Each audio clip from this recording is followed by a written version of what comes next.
નગરપાલિકા મહાનગરપાલિકા બનતું હોય અને આટલી આટલી જગ્યાએ ભંડોળ બગીચાઓ છે વગેરે વગેરે જગ્યાએ જે જગ્યામાં જરૂરિયાત ન હોય એવી જગ્યાની અંદરમાં આટલો ફંડ જો ખર્ચો થતો હોય તો પાયાની સુવિધા છે માણસની કે જેને પાણી વગર એક સેકન્ડ માણસને ન હાલે આવી સુવિધાઓ સ્ટ્રીટ લાઇટ છે, ગટરો છે, આવી કોઈ સુવિધાઓ અહીં નથી।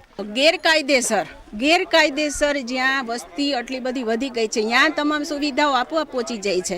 જ્યાં અહીંયા બધાએ કાયદેસર મકાન બનાવેલા છે પાણીની સુવિધા કરી દેશો પછી કોઈ સામું જોયું નથી, પછી કોઈ આવ્યા જ નથી। અહીંયા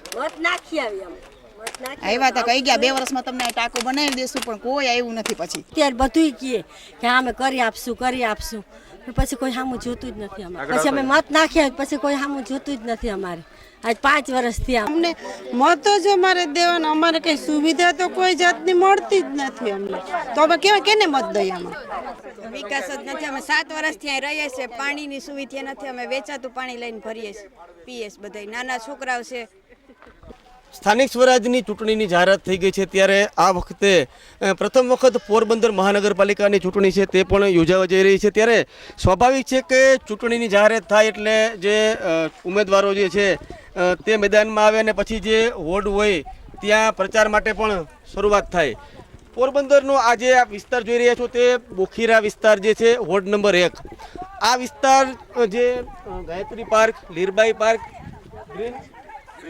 ગ્રીન સિટી આ વિસ્તારો છેલ્લા 8 થી 10 વર્ષથી જે કહી શકાય કે વિસ્તારો બન્યા છે, પરંતુ પાયાની જે સુવિધાઓ હોય રસ્તા, લાઇટ, પાણી સહિતની સુવિધાઓથી વંચિત છે અને અનેક વખત તેઓએ રજૂઆત કરી હોવાનું પણ અહીંના જે સ્થાનિકો છે તેઓએ જણાવી રહ્યા છે। આપણી સાથે એક સ્થાનિક છે, તેમને પૂછીએ કે ખરેખર તેઓએ કેને રજૂઆત કરી છે, શું જવાબ મળ્યા છે।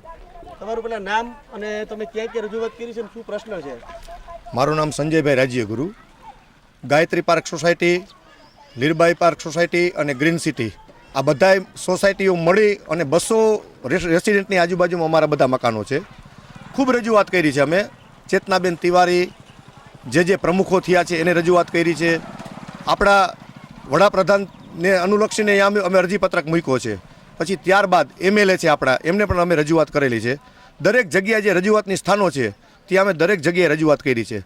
બાજુમાં સ્કૂલ આવેલી છે, એટલું બધું પાણી ભરાય છે ચોમાસામાં કે કોઈ વ્યક્તિ, મોટા વ્યક્તિ પણ નીકળી ના શકે, બાળકો તો બીજા નંબરમાં છે।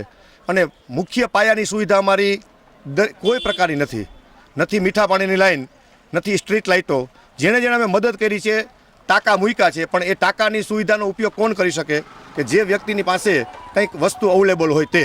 બાકી દરેક વ્યક્તિના ઘરની અંદરમાં વૃદ્ધો હોય, વડીલો હોય, આ દરેક વ્યક્તિઓ ત્યાંથી પાણી ભરી શકે એવી વસ્તુ કોઈ શક્ય બનતી નથી। આ રજૂઆત આટલી કરવા છતાંય નગરપાલિકા મહાનગરપાલિકા બનતું હોય અને આટલી આટલી જગ્યાએ ભંડોળ બગીચાઓ છે વગેરે વગેરે જગ્યાએ જે જગ્યામાં જરૂરિયાત ન હોય એવી જગ્યાની અંદરમાં આટલો ફંડ જો ખર્ચો થતો હોય તો પાયાની સુવિધા છે માણસની કે જેને પાણી વગર એક સેકન્ડ માણસને ન હાલે આવી સુવિધાઓ સ્ટ્રીટ લાઇટ છે, ગટરો છે, આવી કોઈ સુવિધાઓ અહીં નથી। આ બધી રજૂઆત અમે છેલ્લા 7 થી 8 વર્ષથી કરીએ છીએ।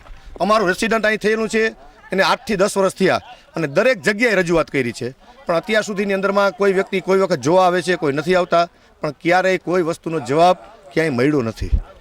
એક તરફ એવી વાત થઈ છે કે વિકાસ ખૂબ જ કર્યો છે અને 1500 થી 2000 કરોડ રૂપિયાની ગ્રાન્ટો છે તે પોરબંદરને મળી છે, તો ખરેખર અહીંયા કંઈ તમને લાગે છે પહોંચી હોય એવી ને જે સ્ટ્રીટ લાઇટ પણ નથી, તો તમે અત્યારે કઈ રીતના આ બધું લાઇટોની વ્યવસ્થા કરી છે? વિકાસ થયો હશે ના નહીં, પણ જ્યાં થયો હોય ત્યાં અહીંયા કોઈ વ્યક્તિ આવીને એમ કહે કે વિકાસ થયો છે તો આવીને જોઈ શકાય ને કે આ વિકાસ છે, પણ અહીંયા તો વિકાસ કોઈ વસ્તુનો નથી।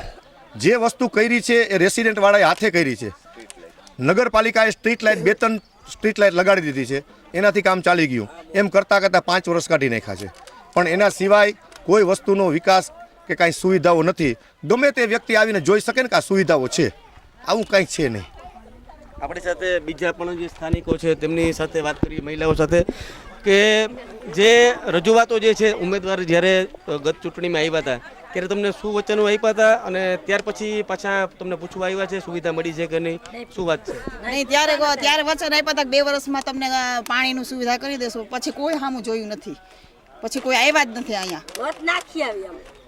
આવ્યા હતા કહી ગયા 2 વર્ષમાં તમને ટાંકો બનાવી દેશું પણ કોઈ આવ્યું નથી। પછી મત લઈ ગયા પછી કોઈ આવ્યું જ નથી અહીં। ત્યારે કીએ બધું મતલબ આવે ને એમને મત ત્યારે બોલે કે અમે પાણીનું સગવડ કરી દેશું, તમને લાઈટ દેશું, બધું કીએ. પછી અમે મત નાખ્યા પછી કોઈ સામું જોતું જ નથી અમારે.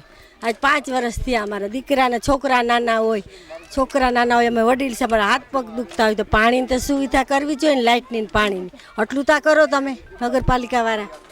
એમને જે તમે જ્યારે રજૂઆત કરવા જાઓ હાઉસ ટેક્સ પૂરા તમારી પાસે લે છે મહાનગરપાલિકા નગરપાલિકા? હાઉસ ટેક્સ બધું જો બધું કહે પણ તો આવવું જોઈએ ને. એમ મત લેવા ત્યારે બધું કહે કે હા અમે કરી આપશું પણ પછી કોઈ સામું જોતું જ નથી અમારે. એમને એક તરફ આપણે અહીંયા જે નગરપાલિકાઓ જે છે મહાનગરપાલિકા છે વિકાસની જે વાત કરે છે કે વિકાસ કર્યો છે, ખરેખર તમારા વિસ્તારમાં વિકાસ છે તે પહોંચ્યો છે લાગે છે તમને? ના અમે રહીએ છીએ એમને તમારે અત્યારે લાઈટ એમને પીવાના પાણીની લાઈન નથી અહીંયા, તો કઈ રીતના બોરનું પાણી કેવું છે? બોરનું પાણી હાવ ખારું જ છે, હાવ મોઢામાં નથી નખાય એવું, ખાલી કપડામાં ને બાથરૂમમાં જ વપરાય, બાકી ક્યાંય પીવામાં વેચાતું પાણી અમે લઈએ છીએ. અને 7 વાગ્યા 8 વાગ્યા પછી તમારે બહાર નીકળાતું જ નથી, કેમ કે ક્યાંય લાઇટની સુવિધા જ નથી. તો કોઈ બૈરાને કાંઈ રાતે ક્યાંય એકલા જવું હોય તો કોઈ જઈ ન હોય.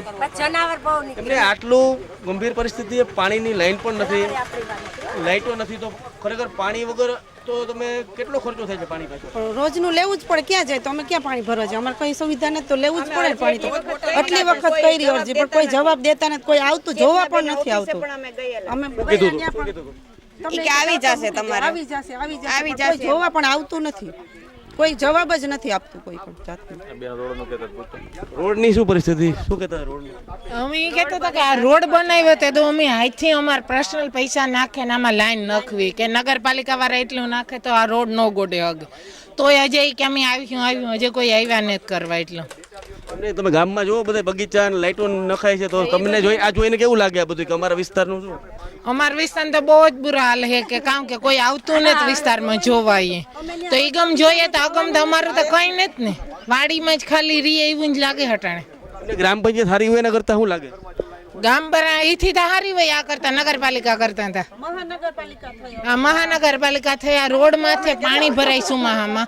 અમે આવા છોકરાને આમ પાસે બેહાડ્યા ભણવા કે રસ્તામાં કોઈ બસો આવતી નતા, કોઈ રિક્ષાયું નેતા આવતી નિહારની, કોઈ બસું નેતા આવતી. ખરેખર આ જે વિસ્તારના લોકો છે, ખરેખર પાણીનો જે પ્રશ્ન છે, તમે અત્યારે ઉનાળો છે, બોરના પાણી ખારા છે તો કેટલું પાણી આમાં તમારે જોઈએ? અને આ તો ગંભીર પ્રશ્ન છે. કેટલી વખત તમે અહીંથી ગયા છો નગરપાલિકા રજૂઆત કરવા ગયા છો બધા ભેગા થઈને? ગયા છે ભેગા થઈને. તો અત્યારે તો મહાનગરપાલિકા છે, નગરપાલિકા વખતે તમારે કોઈને આગેવાનો બોલો એ પ્રશ્ન એને શું જવાબ મળ્યા છે તમને? હા પણ કે આ થઈ જશે પણ કોઈ આવતું કોઈ નથી ક્યારેય. આ ચૂંટણીમાં જ્યારે કોઈ પણ રાજકીય પક્ષો આવે ભાઈ મત માટે તમને મત આપજો, તો તમારી શું માંગણી રહે કે ભાઈ હું તમે જાગૃત થયા છો તો કોઈ સુવિધા મળી દો? મત આપશું પણ આ પાણી અમારી સુવિધા બધી થઈ જાય તો અમે કંઈક કરી નાખો. અમને મત જ અમારે દેવાના, અમારે કઈ સુવિધા તો કોઈ જાતની મળતી જ નથી અમને. તો અમે કેને મત દઈએ? આમાં તો અમે મત દઈએ ને કેને મત દઈએ? અમે તો મત દઈ દીધા, તો 2 વર્ષ પછી આવશું કોઈ કામ થતું જ નથી. અહીંયા કોઈ જોવા જ નથી આવતા. પછી 2 લાઈટો નાખી ગયા પછી કોઈ જોવા નથી આવ્યું. બીજા મહિલા આપણી સાથે છે, શું પ્રશ્ન છે? પોરબંદરમાં મફતિયાપરા જેવા કે જે ગેરકાયદેસર જ્યાં વસ્તી આટલી બધી વધી ગઈ છે, ત્યાં તમામ સુવિધાઓ આપોઆપ પહોંચી જાય છે. જ્યાં અહીંયા બધાએ કાયદેસર મકાન બનાવેલા છે. અને અહીંયા બીજો એક પણ પ્રશ્ન છે, જ્યારે ચોમાસું બેસે છે એવા તરત જ અહીંયા વાડી વિસ્તાર છે એટલે સાપ નીકળે છે. આ રસ્તે તમે અહીંથી મઢુલીથી લઈને દિવાઈ સ્કૂલ આખો રોડ તમે જોઈ લ્યો, લાઇટ છે જ નહીં. નાના બાળકોને જવું હોય ન જઈ શકે. 6 મહિના સુધી બાળકો સ્કૂલે પહોંચી શકતા નથી, ગેરહાજરી ગણાય છે, ભણતરમાં પાછળ રહી જાય છે. કેના કારણે? એક લાઇટને આ પાણીને જે નથી મળતું એના કારણે.